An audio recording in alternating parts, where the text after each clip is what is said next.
Heyo, Omni Dogs and Omni Kittens. It's Omni Dog from Omni Dog's Vault, and I decided to treat myself to a root beer for a root beer review. So here's looking up your old address. Mmm, Sprecker's good. I haven't had a root beer in a while. Okay, so you didn't tune in to watch me drink root beer. Although there are channels on YouTube where a girl just eats food. That's all she does, eats massive amounts of food, and it has like 2 million subscribers. And I'm not exaggerating, with like 100,000 likes per video. She's eating food. Maybe I should just sit here and drink root beer. Okay, enough wankering out of me. Let's talk about four books that I read and I enjoyed them all. Two may be a little under the radar if you haven't heard of them, and two are way on the radar because they have so much buzz. We'll talk about the under the radar ones. This book was under the radar for me anyway. I heard about it online, and maybe you have too, and I'm not sure how I'm pronouncing it. I'm going to go with Isola because that's how I was told it was pronounced, Isola, by the same team that brought you Gotham Academy, which was a great series. This book is about a queen's guard, and the queen is turned into a tiger, as you can see right there, under a wicked magical spell. And they have to travel to the uh, land of the dead, known as Isola, to try and break the spell. And it's their adventures as they go along. Um, there's a plot twist in here that the guard is also the queen's soulmate, and they are. It's a woman, and they are soulmates. It's. I guess I'm probably shouldn't have spoiled that, but I won't spoil anything else.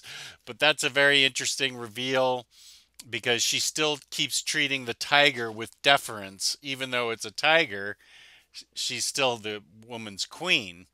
And the art is very nice in this book, and the story is quite imaginative. I really, really enjoyed it. I think that it moves along at a really good pace. It brings in some extra characters that are well fleshed out, and that you learn to have a bond with the guard and the queen, even though the queen can't really speak. You learn to have get a sense of their relationship, get a sense of what the um, what the guard is trying to accomplish by taking the queen to the land of the dead. The Queen of Mar and her captain of the guard is how the book refers to them. And her name, the queen's name, is Olwen. She occasionally appears in half human, half tiger form, but it is beautifully written and beautifully drawn. So I highly recommend it. It's by Image. It's $10, so it's not the first issue from Image is $10. Getting the first five, getting the first five issues. So this is a good deal for $10. Next is this was under the radar for me, although it's written by one of the most famous writers in comics, and he's a famous writer in his own right, and that's Neil Gaiman, and art by Raphael Albuquerque.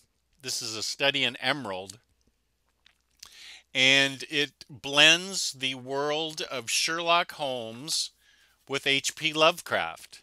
Back in the Victorian era of England, it is, of course, extremely well told. Neil Gaiman's one of my absolute favorites.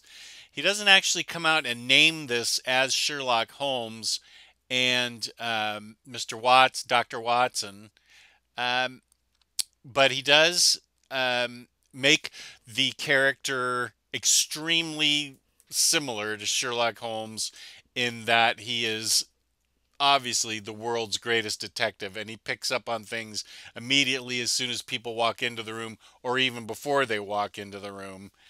Raphael Albuquerque's art is great in this. The colors are really kind of muted and subtle, but they fit the bill.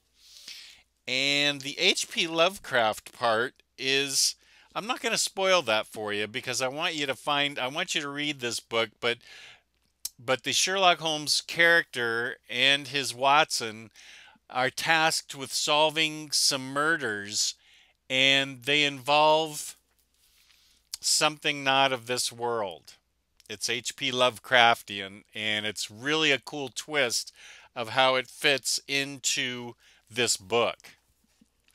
So it's very science fiction-y, very fantasy, very mystery detective. How's it labeled? Fantasy. So I loved this book.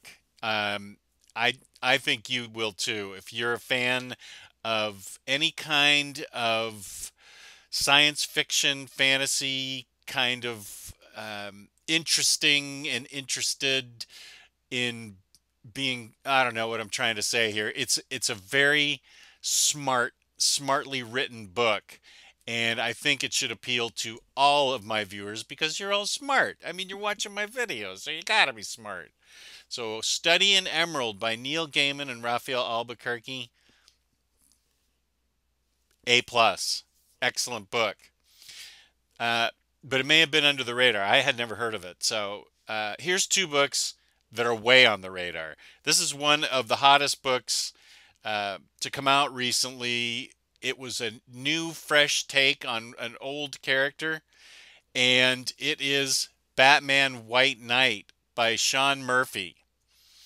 Sean Murphy wrote and illustrated this bad boy, and I had not read it, and I was going to wait until it comes out in the inevitable deluxe edition or absolute, but I just decided that I couldn't wait. I had to check this book out because so many people have been talking about it and so many people have been saying how great it was.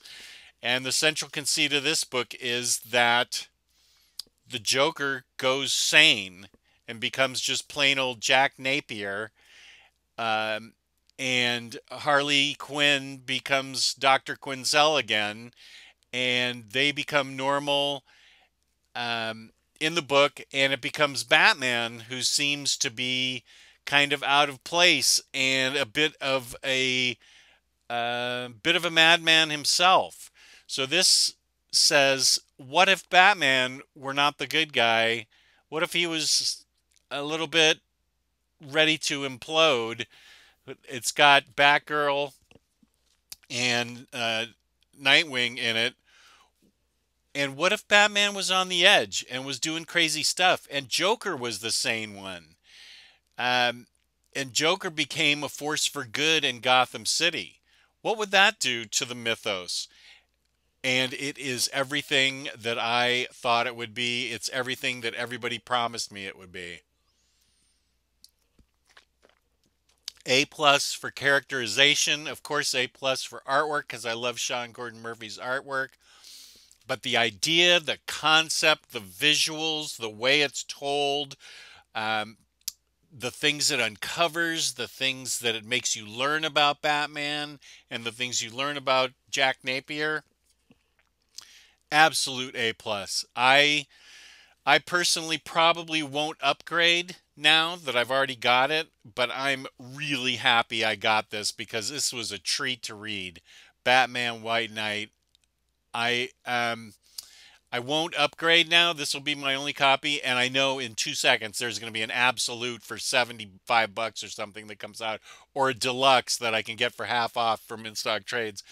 Um, that's the way it goes. I just couldn't wait, and I think you guys would really love Batman White Knight. And the last book that I'll talk about is not only a New York Times bestseller, but it is a major award. It's won major awards.